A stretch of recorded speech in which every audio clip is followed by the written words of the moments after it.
Everybody, what's going on? Welcome to BFR Tuesday, where I take questions regarding the use of BFR, either on yourself or with your patients or your clients. My name's Cara. I'm the host. Been doing this for about 2.5 years, every Tuesday at 1 Central. So I'll take your questions. If you have any questions, just put them into the chat section, which is in that upper right corner. And so I'm going to say hello. Hi, Abe. How's it going?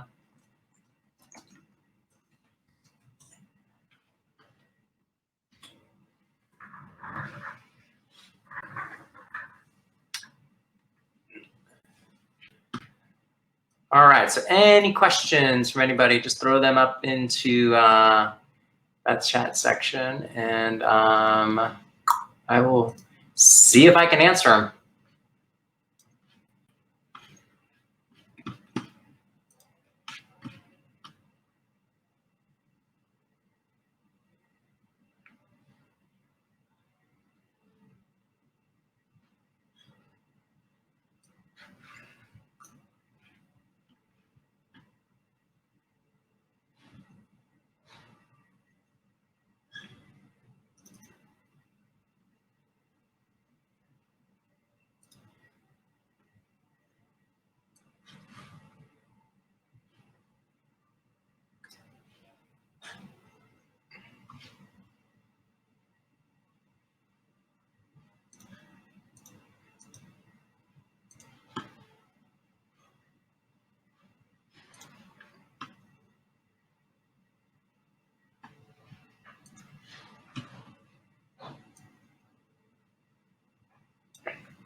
Abe, I know the book is coming. I promise. It's at the final stages of getting it right for Amazon. Amazon's wasn't crazy about the previous format, so it's almost done. It's done. It's just waiting for that formatting to be finished, which should be this week. And so hopefully we'll get those things shipped out next week.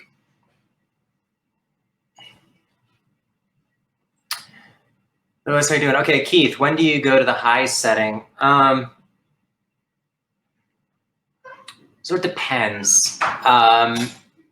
We typically use higher settings when we're using lower resistance. So if we're doing 20% 1 rep max, after you've been doing BFR for, let's say, 2 to 4 weeks, I will have you continue to increase your resistance or your pressures to the high setting, because that'll be 50% limb occlusion pressure.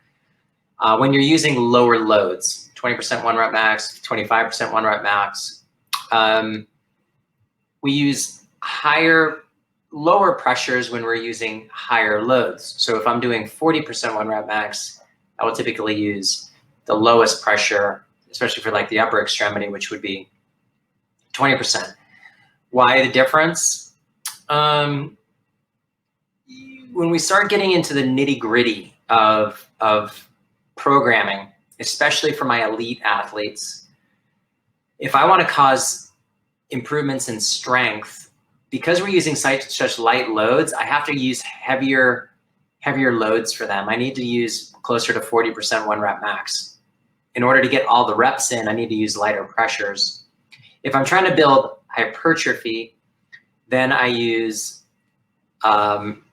lighter loads and I use higher pressures. So they're kind of inversely depending on if we're doing strength or hypertrophy. Now, if you're, like me, just kind of like just trying to be fit and trying to, build some strength, I don't really worry about it nearly as much, because you're getting the volume in, and it's going to be fine.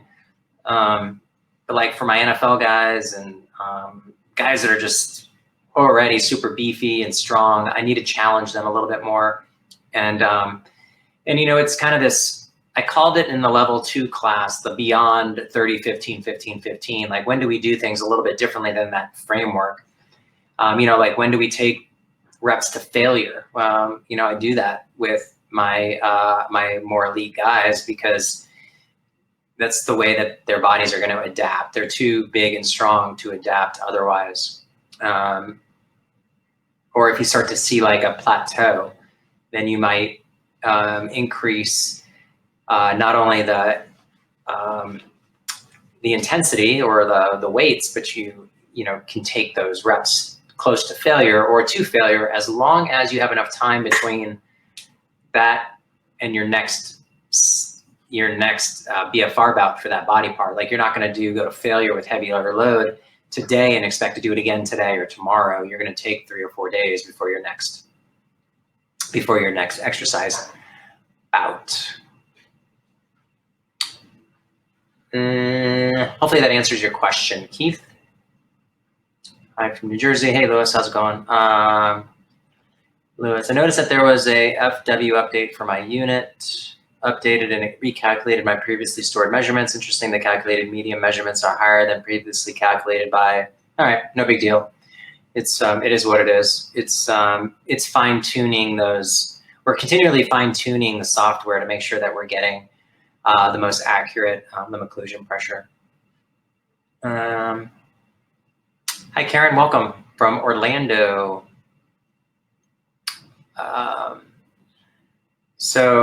Interested in learning about the benefits. Lots of benefits.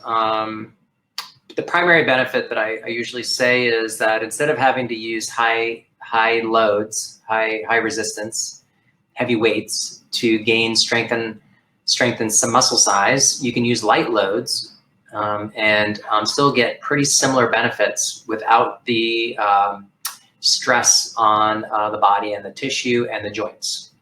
So high intensity is defined as 65 to 90% 1 rep max. And what the science says is you have to lift those types of loads in order to get strength or size gains, unless you take light loads all the way to failure. So by using the cuffs, you're reducing the amount of blood flow into the limb, and those lower loads trick the brain into thinking that it's doing high load training, and the body appears to adapt to high load training, even though you're not having to cause a bunch of stress and damage to the tissue. Hopefully that helps.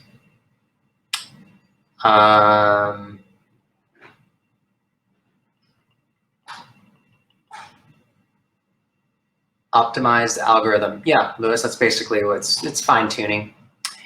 I don't have the, I don't have the exact setting on my phone. I've gone through multiple updates with my iPhone. This is the iPhone 12. And I've gotten numerous updates on this. Same thing with this technology, is we continually are updating it. That's the cool thing about it, is that we can update it on the fly, and we can, we don't have to bother anybody except for to make the update, just like we do on our iPhone. And we'll keep tweaking it, making it better and better and better, and until when we can no longer do the things that we want to do with this system, then just like the iPhone, we'll update it. And so that'll probably be within 2 years, because there's things that we definitely want to be able to add, but technology is just not there yet. Like, batteries are an issue. Like, you want to keep it nice and small and tight, so you don't have this big bulky thing running around you. But you lose battery size. And so how long does the battery last? And how long does the screen stay on? And all these things that come into play that we don't really think about as we're just using the phone or using the pump, but come into play from a manufacturing standpoint. So we'll continue to update. Yeah, we think so too. Being able to update on the fly is pretty cool, and it's pretty easy once you get used to it. It's a kind of a pain the first time, but after the first time, it's pretty easy. All right, cool. Let's see. Any other questions? Any other questions for me?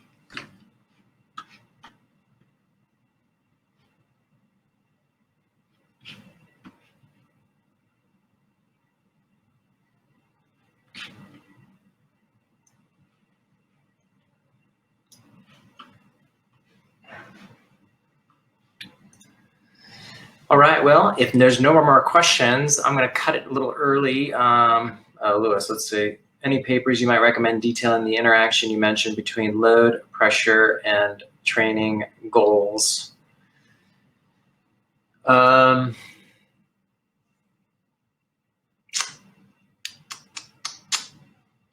to think.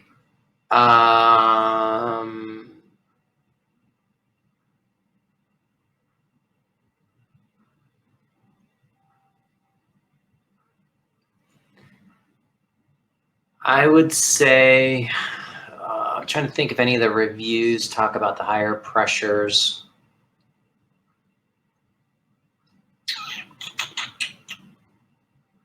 I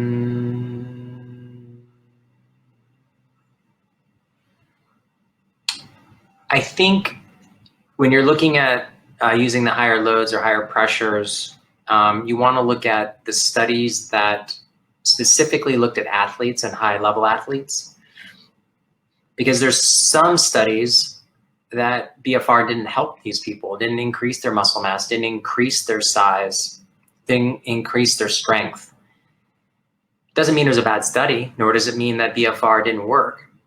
What I take home from those is what was the dosing, like how many times a week, what kind of exercise prescription did they do, what type of lifts, were they single joint, were they double joint, meaning compound lifts, and what kind of pressures are they utilizing? So when I'm interpreting all that data, you kind of come to a conclusion where if athletes aren't responding at 20% 1 rep max at, let's say, some arbitrary pressure, but they respond at 40% 1 rep max, so you say, okay, well, if it's not responding here, but it's responding here, even though the paper doesn't say it, I've got to interpret it from that standpoint. And so I can't point you to a specific paper. I can point you to a bunch of papers. Hit me offline and I'll pull a few for you. I think actually I might be able to just, because it's what I talked about last week in my level 2 course. It was strength versus hypertrophy. So I might have it right. Let me see if I can find it. Level 2.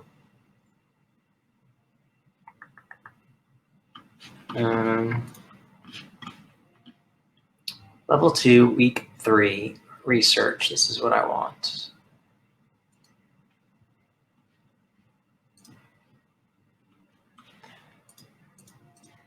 All right, so I'm posting a link in there, and this has a bunch of research on treating athletes with strength and hypertrophy and programming. And so yeah, have at it. I mean, there's a lot in there, but yeah, I think that's the application from the science to the clinic is I read the science, I'm in the clinic, how are my athletes responding, and making those tweaks, even though a study might not come out and say like, oh, you got to do this. A lot of trial and error as well. The link is right there. I just posted the link in the chat.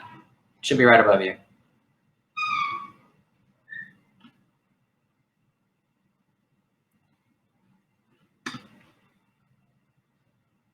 All right. If you can't find it, just shoot me an email, ed@bodyline, or ed@ doesn't really matter where you do it. ed@ smarttoolsplus.com. I can respond. All right, that's 1:15. Wanted to answer any questions and got to get back to the clinic. So thanks so much, and I'll see you next week. Bye for now.